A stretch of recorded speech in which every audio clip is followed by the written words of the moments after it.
be.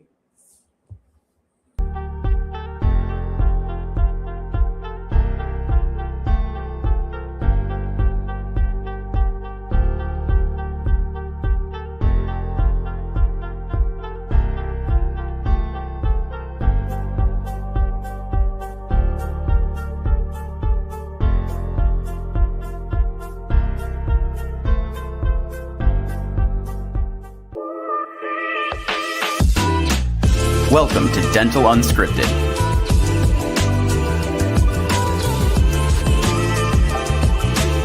Where Mike Dinzio and Paula Quinn break down the practice ownership journey, one episode at a time.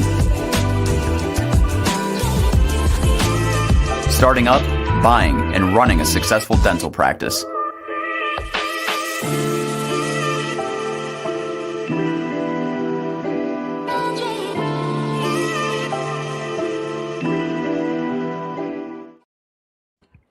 Hello, guys. Welcome back to another episode of Dental Unscripted. My name's Mike Dinzio, and I have my co-pilot in the chair today, Miss Paula Quinn. What's going on, Paula? Hey, how's it going?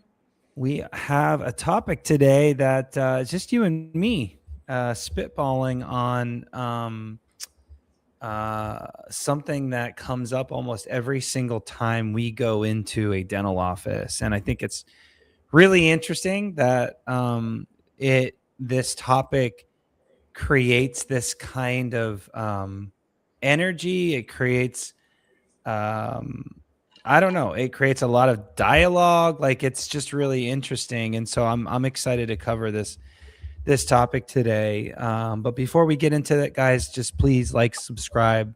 We'd love a review. It really helps the program. I've asked you all for this before. Please give us 5-star if you're on Spotify, iTunes. I mean, we did get top 5 on something or other. We did get top 5 of something. What was that? I don't even know. It's like the dental podcast directory or something. Yeah. So somebody must be listening. So I know you all.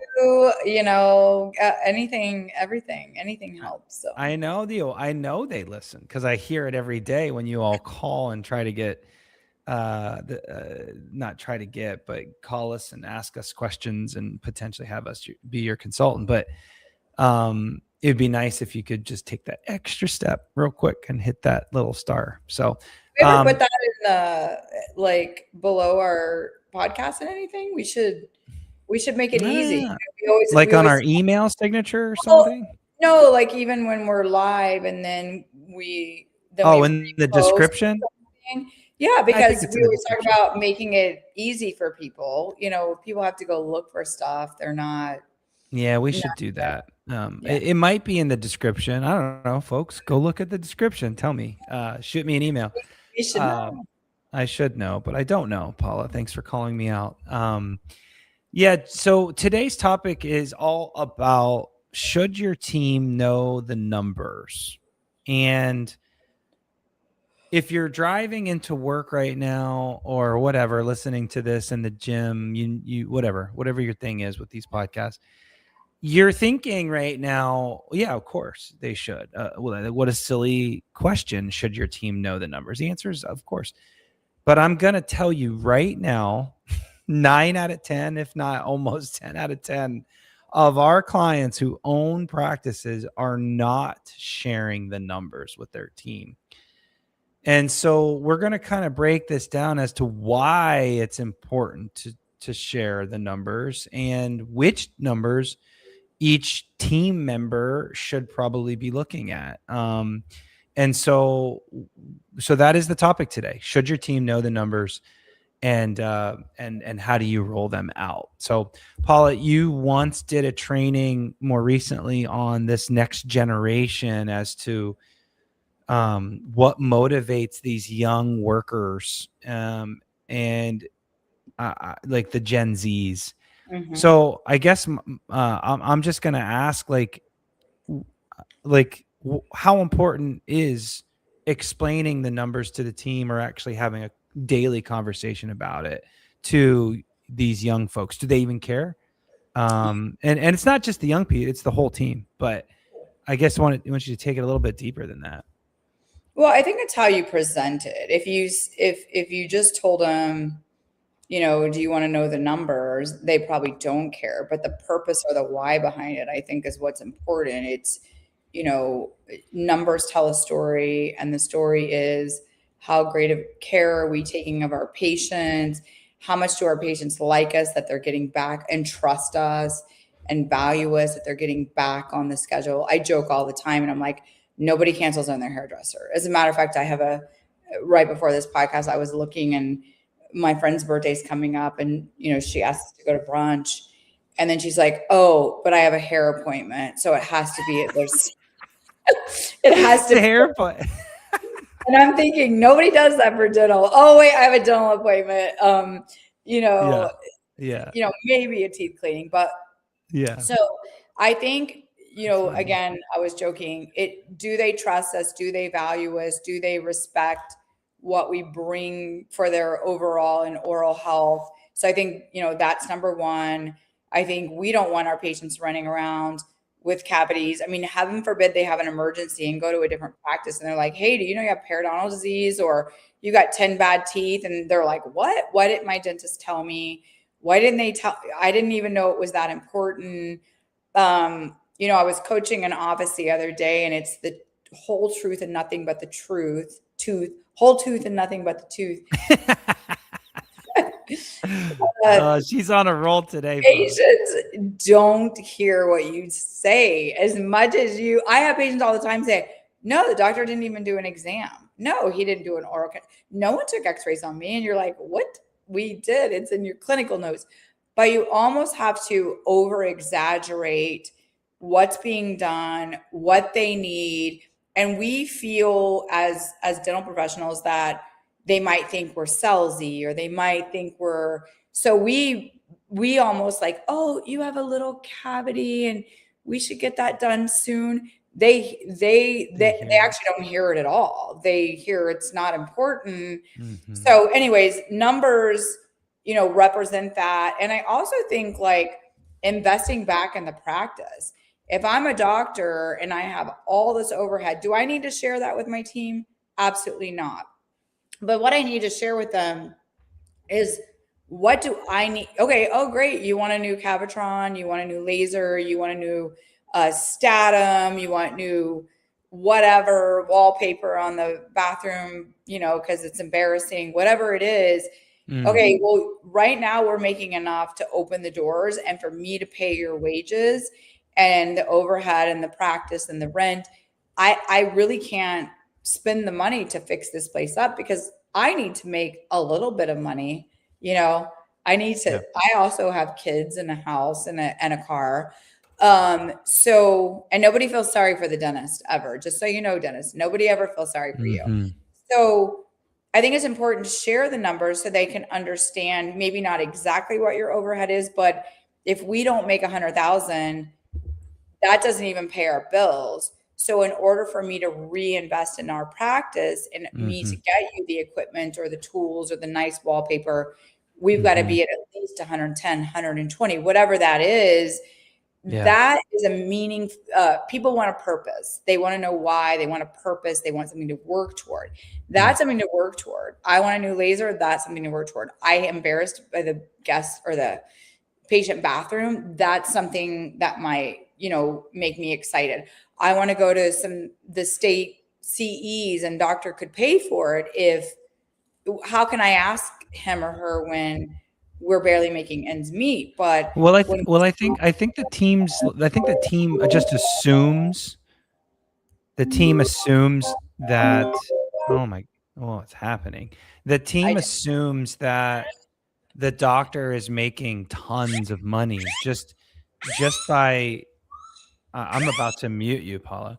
The team is assuming that the doctor is making a ton of money, and so I think that our clients are oftentimes thinking, well, I don't want to talk about the numbers because I'm insecure that they think I'm making a bunch of money. And I think that's where it comes from.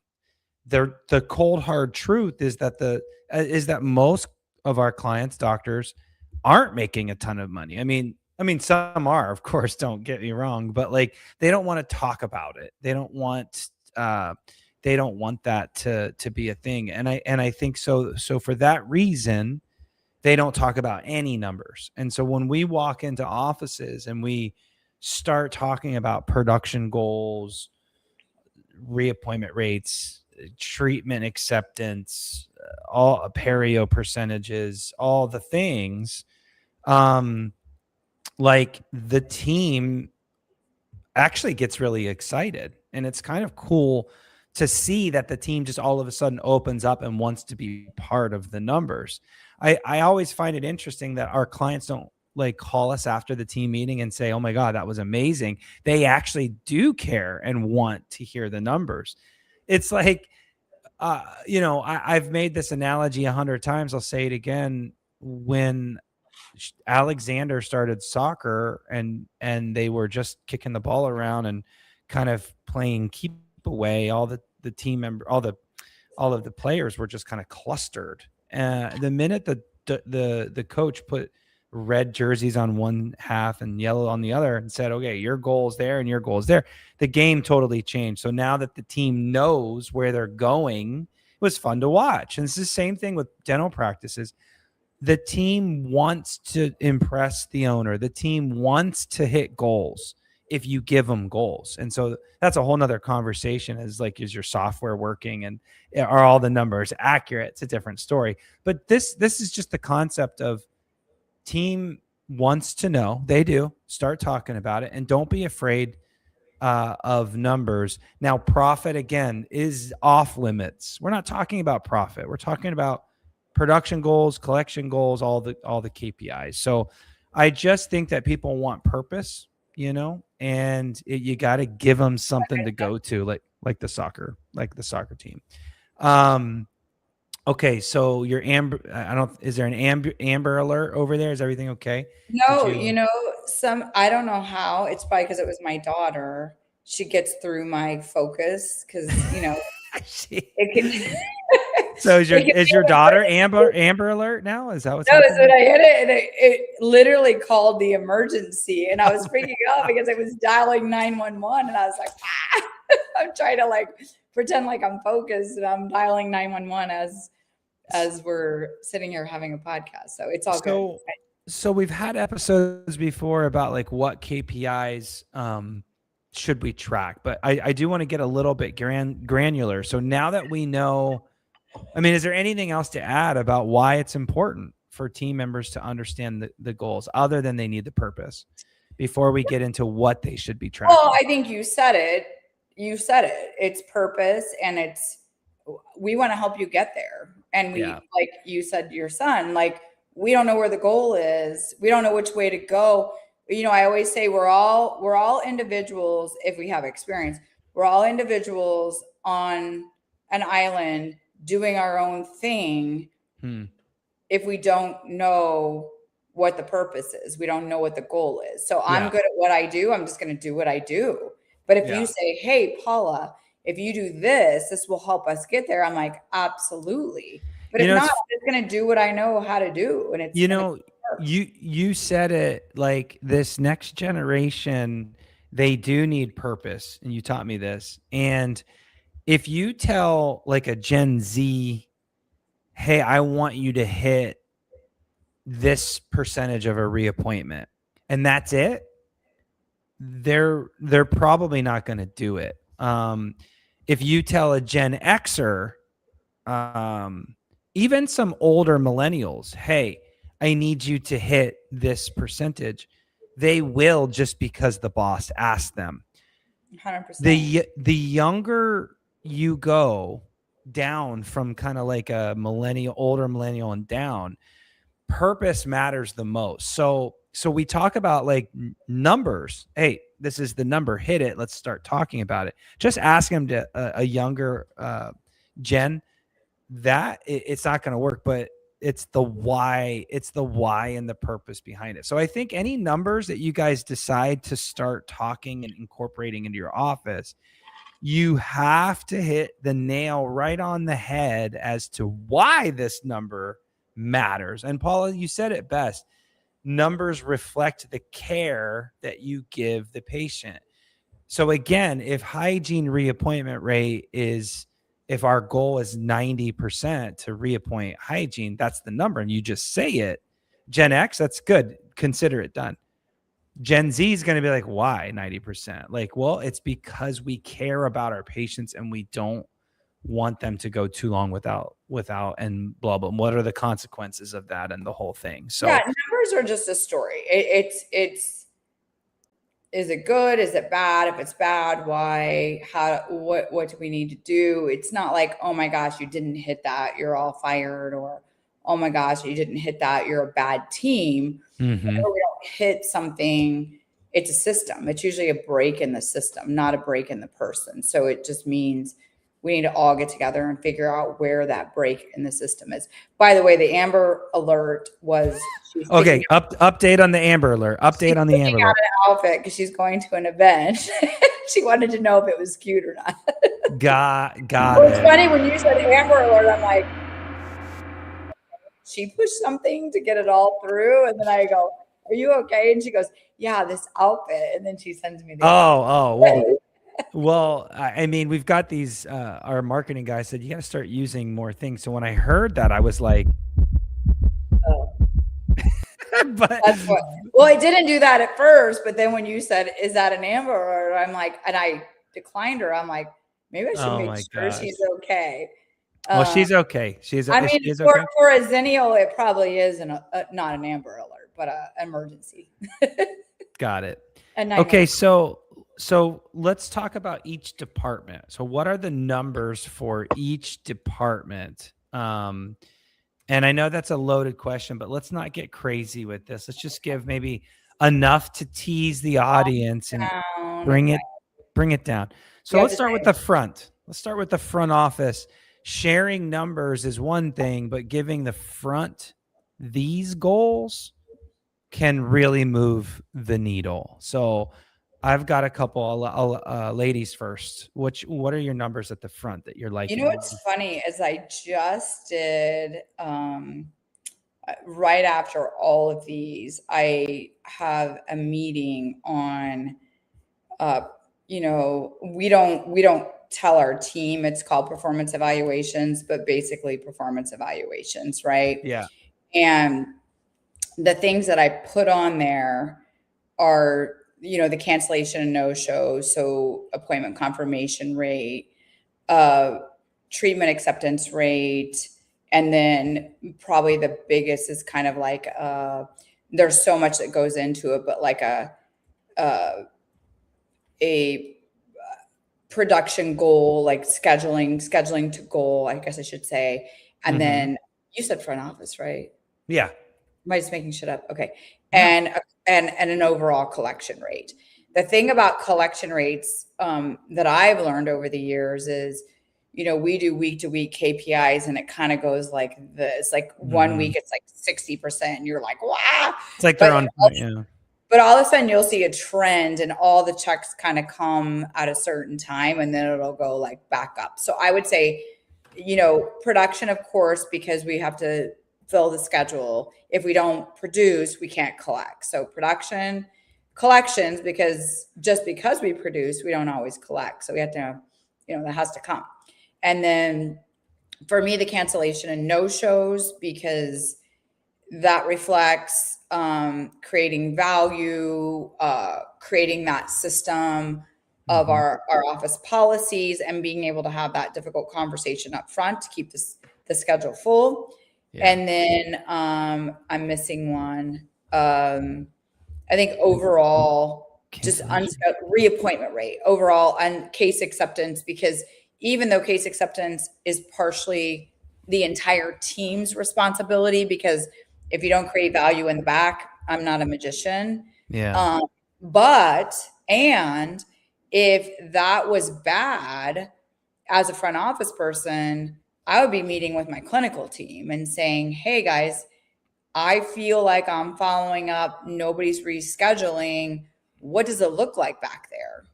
I know your handoffs up front are shitty, whatever, but those would probably be my top ones. Yeah. I mean, you nailed them for me. That's it. I think I'll just put an extra emphasis on scheduling. Only, and like how you do that, I'm thinking, the doctor can track open time, the doctor can track dollars, um, meaning production goals for the day. But like scheduling just gets overlooked, and I'm just going to stress on that one You gotta tell my specifically. horror story. You go ahead. Yeah, what Oh, go you for it. can tell it. You had to hear me complain on a daily basis. It would be just as easy for I just think that like depending on the identity of your office, you usually have like a front office scheduling coordinator and an insurance coordinator. And if you've listened to any of our other podcasts about outsourcing insurance billing, remote billing, you're going to hear it again. Sorry. But like the personalities, and sorry if you're a front office person and I offend you here, but the personalities of like a or a scheduling coordinator and a billing coordinator are like almost two different people. So when you're interviewing for front office people and getting experienced people, you almost are like interviewing for two different personalities and two different people. I want you to imagine this really like extroverted, like really great personality, an amazing person that just can almost like a salesperson. Michael. That person is very much a treatment coordinator and scheduling coordinator. But then you've got like the other type of personality, and that's a very detailed introvert. Good if you just throw them in a closet for 16 days and they come out and they're energized. It's like, oh my God, like with perfect accounting, with great numbers and everything. All the boxes are checked and it's done. That is like your insurance coordinator. And so that if you're trying to hire for the wrong person, you're going to get probably some bad results there. And the point that I'm making here is that Paula she kept all of it, billing and schedule coordinating in one person. And one day she walks because my in. practice wasn't big enough to hire two people. You had one person. Yeah. And that's great. It's a lot of offices. And one day she realized that her front office person was literally spending hours chasing down a $32 fluoride from Delta Dental or whatever it was. Well, we wish we could get $30 from Delta and fluoride, but and the next day was empty. So folks, what's more important, chasing $32 or picking up the phone and scheduling people? Wait, and what's better is I was interviewing the other day and she said, well, we don't leave until the schedule is full. And I thought, well, that's a great answer. But when are you looking at that schedule? And she's like, well, by the end of the day, I check it. And I said, oh, so at 4 or 5, you look at the schedule for tomorrow and it's not full. And now you have 2 hours of overtime trying to fill that schedule. That's great answer, but overtime's not available at this job. Exactly. So it has to be super, again, the why, the purpose behind it, understanding why this literally drives the entire practice is filling that schedule. That's right. So back to numbers, track either open slots or track dollars. Everybody's kind of got their jam, but just share the numbers, guys, and have the conversation. All right, let's pivot. Hygiene. I'm actually going to let you just take this whole segment, Paula, because hygienists need to look at numbers, and I find I'll just pre-frame this for you is that I find that hygienists really do want to know the numbers. You all think they don't. Most of the time when Paul and I are talking about numbers, it's the hygienists that get the most excitement. Isn't that ironic? All the doctors are constantly bitching about hygiene and how much they cost and all the things, but most of them aren't sharing numbers with the hygiene. Oh my gosh, I did a hygiene program yesterday and I said, your reappointment rate is like probably average, the top is 94, your continuing care when they walk out the door. you're reappointing. I said, average is 88. You guys are like 91. What? Who don't we reappoint? They got offended. So I pull it up, and ironically enough, like 3 of the employees and the doctor and his wife had all been seen like 1 week and messed up their numbers. Yeah, it was hilarious. And then the other one was she had appointed a periotherapy, but didn't take the continuing care box and fix it. So it was showing that she didn't reappoint the patient for their preventative care, which in fact she had diagnosed perio. So it was hilarious. We spent 10 minutes I had to calm them down, which I loved every minute of it because they were so competitive with themselves. See, that's what I mean. Yeah. It was amazing. I loved it. Hygienists love numbers. You all wouldn't think they do. Of course, some don't and are like, meh. But I would say, again, I'll stand on that comment that every time we share the numbers, it's the hygienists that get the most excited because they can actually move the needle. We're producers. They are producers. That's right. So what are some of the numbers that you would ask the hygiene team to track and monitor? There's more than one number one, but reappointment rate, that's easy. It's a slam dunk. They're in your chair, reappoint them. It should be 94%. Yeah. It should be worst case 88%. It really 90, there's no excuse. We have transient places. We have college kids. Of course we do. Okay, college kids, reappoint once a year. Get them in next Christmas. Children, their parents aren't around in the moment. Hey, I took the liberty of going ahead and scheduling you. Tell your mom to call me if it doesn't work. Really just the transient places, especially here in Arizona. We have a Sedona, beautiful, millions of people live up there, but there's also a lot of visitors that come in, emergencies that really truly can't be converted to patients. They're vacationing. Well, just know your number and set the bar. Periodontal diagnosis, huge. Fluoride acceptance. Hopefully, what do you mean perio diagnosis? What do you mean, like dollars or percentage or amount? Yeah, I mean, I saw 10 patients and I diagnosed 3. Like, is that what you mean? 50%. So technically, about 30-ish% of the practice of all the hygiene patients seen should be perio. But as you know, Michael, because I've taught you, a lot of that in many practices is older. So they'll have 35% perio, but that was a hygienist. That perio maintenance counts in that. And that was years ago. And today they had 70 new patients this month and 10 of them had periodontal disease. There's a problem with that when 50% of the US over 30 has periodontal disease. So folks, listen to that. It's the new perio versus the old perio, because I get a lot of buyers that look at perio numbers and are like, oh, it looks good. Say it again in another way if possible, Paula, just to set that in stone. Cure that light. Cure it. I think you have to look at the active numbers, not a 4910, but a 4341, a 4342. How much active perio is being diagnosed, not just what is the percentage of the practice that has perio. If it accumulates over years. So are we currently still diagnosing, and is it proper diagnosis? And we're not relying on the hygienist before all the stuff she did that now counts toward our numbers.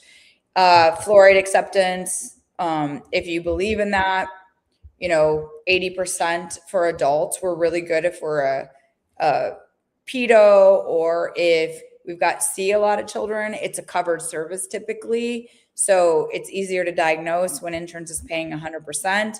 So it's really that adult program that I'm looking at overall at 80%. And then I think the last thing probably that's a big deal is production per hour. And I would say nobody knows this. We had a doc in Utah I did this for very well. He really wanted to know these numbers. And is our hygienist truly producing at least 3 times their wage? It is difficult, but that goes into to account. When we say 3 times your wage, that's an insured practice. If you're a fee for service practice, you should be blowing 3 times your wage out of the water. So don't sit and say, well, we see a lot of PPOs and insurance, Delta patients. Yes. The only time I would probably give grace is if we have a pure Medicaid office. There might be some discrepancies there of how much we're producing per hour. But because we're looking at a mixed bag, I'm a hygienist. I'm not just doing prophy, not just doing prophy and x-ray, I'm doing prophy exam and fluoride and x-ray. I'm doing, not exam, doctors. I'm doing gingivitis therapy. I'm doing full mouth debridements. I'm doing periotherapy. It should be mixed. And when the month is added up, I should be producing minimum 3 times my wage. So. Okay. Got it? Thanks, Paula. God, thanks. I asked you to double down and then I retracted that statement because you got excited. You're supposed to it's great. It's perfect. Okay, pivoting then. So we've covered like why importance or importance matter, why numbers matter or why they're important. We're covering which departments. We've covered front office numbers, hygiene numbers. The last, of course, and definitely not least, is numbers for dentists. So when I say dentist, it's not necessarily dental assistants. Well, I guess it's kind of both, but like I'm thinking the associates or the non-owners, or if you're an owner, of course you're an owner, you need to look at like all the numbers of all these things that we're talking about. But now let's just talk about dentists as like associates or producers. And my big thing with docs is really like, well, there's 2 things. It's how much did you diagnose each month? And then how much of that got accepted? And so a lot of you think that like, it's so funny. Like we talk to doctors all the time about their acceptance and they're always appalled or offended that we say 40% of case is the average case acceptance. It's actually 39. But what we're talking about is if a doctor diagnosed $1,000, on average, $400 gets accepted. So if that the whole day, or just in general for the month, day, whatever, it's 40%. That thing we track is, did they reschedule that day? If they scheduled it that day. So that KPI we look at, that 39% acceptance is when. But we look at it for the month. We look at it for the month. Still and it's go still by. 40%. If the patient calls back, that number doesn't go back. I see. So it's the day of acceptance. So that's a little bit of an outlier, but I would say if the patient does leave, there's a pretty low percentage that they're going to accept later, unless you have a killer on the phone. So again, back to the number, it's what did you diagnose? How much money did you diagnose? I know that sounds rough, but again, numbers just tell a story. If it's 100,000 a month, if it's 5,000 a month, what's your number? What's your baseline? What are you diagnosing? And then how much of those dollars get accepted? If you want to do it by the day, if you want to do it later on, you have your way to track it. It doesn't have to be the way even Dental Intel does it, but just track that. Know if your diagnosing is down or up. We find that doctors get tired. We find that they get older. They get distracted at home. There's a lot of things that fluctuate what doctors are doing in the chair. If they go to some big CE at midwinter, Chicago midwinter, and they come back energized, their diagnosing is up. If they're just kind of in a funk or maybe they're really busy in that week or month doing a ton of dentistry, they stop diagnosing. And then guess what? Next month it shows up. It's light. So track how much you are diagnosing on a month-week basis and then how much gets accepted. Those are the big ones for me for a doctor. Can you think of anything else that might be important for a doc to track, Paula? Well, I like same-day treatment. That's a good one. So I like to really focus on once they come back, are we able to discuss the benefits of having additional things done in the mouth Did we complete treatment? Can we go ahead and do a night guard today? You know, there's all kinds of things. So I really pay attention to same day treatment. That's great. And the last thing I also do pay attention to is the cancellation and no show as a doctor, because again, you know, if we don't cancel on our hairstylists, we don't cancel on our nail techs. So if we're canceling on our doctor, it's not always just the front office responsibility. It's why did this patient not value getting that done? I mean, listen, no one wants to spend money. No one loves the dentist. No one wants to hurt or get a shot. But if we do a really good job of explaining the consequences of not getting something done, we should have less and less cancellation and no show. Also, support our team in teaching them as they're rescheduling, when a patient calls, what are we now, not so much an associate, they can't really control this 100%, but as an owner, if this is something big in your practice, what system is broke? Is it our treatment enrollment? Is it our front office verbiage? Is it our actual just office policy? But I will say a lot of it stems from the value that the dentist creates, because again, I'm not canceling on certain people in my life. Yeah. And if I'm being canceled on all the time or most often, maybe we're missing the mark when we're presenting a case to a patient. Yeah, I love that. I love that. So every department, front, hygiene, dentist, has numbers to track and follow. Assistants. We won't get into that. We'll skip that one because we've been going, but there are certain things that the dental assistant should have responsibility. I love that. So I think this episode really just debunks the idea that team members shouldn't have numbers to go after and at least goals. And even if you're a conservative, aggressive, whatever doctor, it doesn't really matter. You have a baseline, figure what that is, and then pay attention to what you're doing on a weekly, monthly basis based on your baseline, and track it and have a discussion around it. And I think that's appropriate, and that's what needs to be done. So, and then the last little bit is the why behind those numbers. So we just talked about a bunch more numbers. Just slow down with the younger generation, meaning the middle to young and younger millennials, and just talk about why it matters to be looking at these numbers and tracking it, and make meaning to the care that you're providing the patients. It has nothing to do with the dollars in your back pocket that you're probably thinking and being, feeling insecure about. You got to get it down to the meaning, to the patient, to the practice, and all of that, and take it away from your back pocket profits. So that concludes another episode of Dental Unscripted. Paula, thanks for always showing up and being your best. We love doing this program. We want to continue to do this program. Those likes and subscribes matter to us, and we'll just keep doing it. We've got more content later today and the rest of this month coming out. So thanks again for always being part of our podcast family, and we'll talk soon.